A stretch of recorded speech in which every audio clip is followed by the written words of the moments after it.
In Northwest news, the Washington State Senate's transportation budget proposal has advanced from committee after being bottled up over disagreements on funding for the Columbia River Crossing project. The Senate Transportation Committee advanced the proposed budget by a unanimous vote today. It's expected to come before the full Senate tomorrow. The compromise to advance it hinged on withholding almost all of the roughly $82 million allocated toward the Interstate 5 bridge project over the Columbia River until the U.S. Coast Guard decides whether to issue a key permit.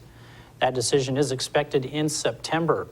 The Coast Guard in October expressed concerns that the proposed height of the bridge was too low. The planned bridge height has since been raised from 95 feet to 116. Training for a job is important. Sometimes years in a classroom don't work for people, but luckily one group has come up with a solution: Hackers Bootcamp. This has a primary key, so this will be a foreign key. Welcome to Dev Bootcamp.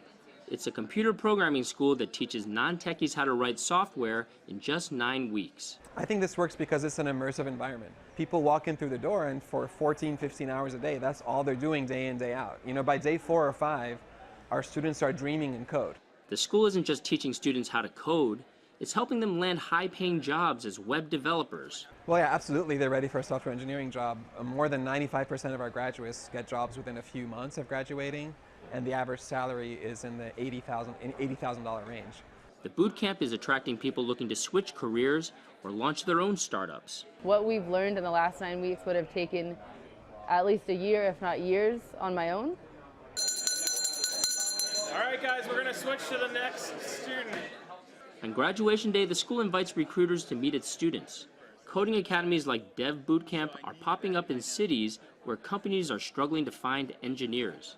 It's a big challenge right now to find technical talent, and Dev Bootcamp is addressing a really important problem. At $12,000, Dev Bootcamp isn't cheap. Still, graduates say it's worth the price if they get hired. Yeah, I quit my job, kind of prepared myself for a month or a month and a half, did Dev Bootcamp over the summer, and then I got a job right away. But there's a reason it's called a boot camp. I think it's a fantastic experience. I think, number one, though, that when Dev Bootcamp says that it's a boot camp and that it's intense, they literally mean that it's intense, and it's a true boot camp and that it's quite grueling. They push you very hard. These graduates are betting their hard work and financial investment will pay off. Terry Che, Associated Press, San Francisco.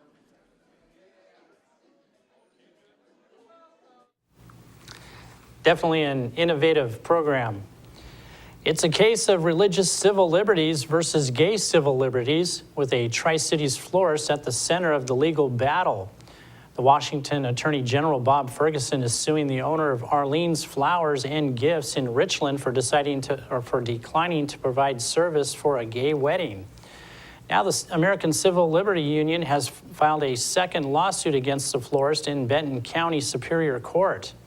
The lawsuit is in response to a March 1 incident in which owner Baronelle Stutzman refused service to Robert Ingersoll after learning he was getting married to his longtime partner. Stutzman said serving them is against her religious beliefs. The ACLU lawsuit seeks a court order barring her from discriminating against customers on the basis of sexual orientation and damages for violation of the couple's rights. Ingersoll was described as a longtime customer, according to the Associated Press.